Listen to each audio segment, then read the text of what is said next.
Sonia, bienvenue au Québec! Merci!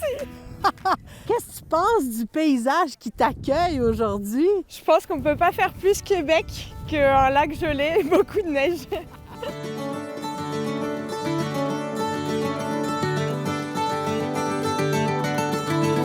Qu'est-ce qui pique ta curiosité avec la pêche sur glace? C'est une pratique qu'on n'a pas du tout en France, donc je voulais vraiment venir voir comment c'est. Et c'est vrai que c'est une pêche qui est ancestrale. C'est comme ça qu'ils pêchaient dans le temps. Donc... Là, présentement, on a 9 pouces de glace. J'ai essayé de comprendre comment à l'époque, ici au Québec, les populations devaient manger. Et au final, si on regarde ce qu'on a autour de nous, ça peut suffire en fait à vivre. Mais leur alimentation, elle change l'été, l'hiver. Pourquoi c'est important pour toi d'aller à la rencontre des gens qui travaillent dans l'industrie de la pêche ou qui sont pêcheurs même? Parce que j'ai besoin de connaître les histoires pour pouvoir les raconter. Et je pense que c'est une industrie qui est en plein boom d'actualité.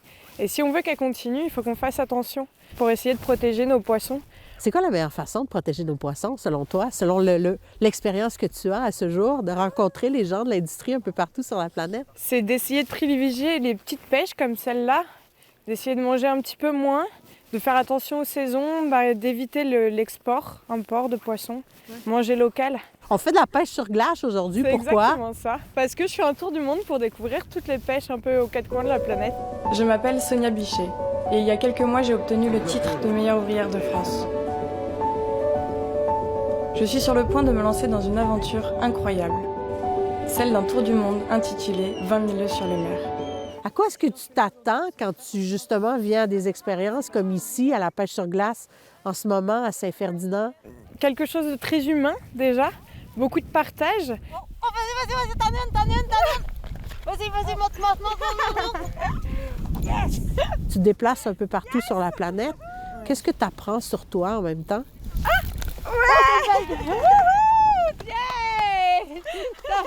J'apprends sur moi qu'il faut être humble.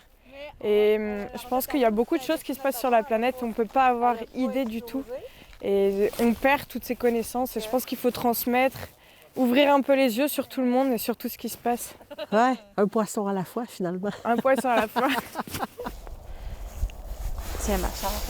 Hop! Super! Reparti comme est arrivé. Tu as vu toutes sortes de conditions de pêche possibles. C'est mon 7e pays. Donc là, on est sur la glace. Mais il n'y a pas longtemps, j'étais en Guadeloupe où les jeunes hommes partent à 30 mètres de profondeur en apnée avec un petit fusil ou le thon à la main. C'est un voyage qui est absolument incroyable et même moi, je ne m'attendais pas à vivre autant d'expériences.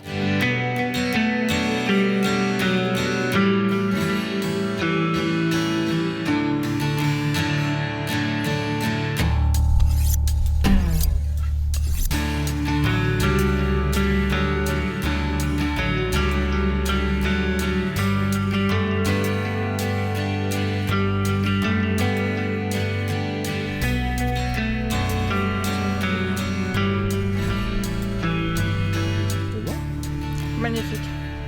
Très frais. Sonia m'a préparé un petit filet. On y va?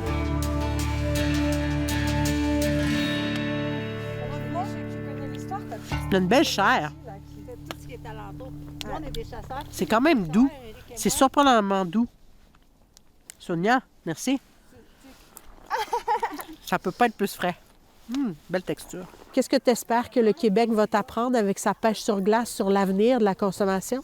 On a encore ces pêches-là et ça fait du bien de les voir. Et c'est vraiment pour mettre en avant tout ça. Mon voyage, c'est vraiment pour mettre les petits artisans et essayer de rassembler tout le monde autour de la simplicité. Ah, c'est bon. J'aime ça. J'aime ça, la simplicité. Ouais. La simplicité, les gourmands. Il n'y a rien de plus simple que là. Ah, yes, sir! Merci, Rick!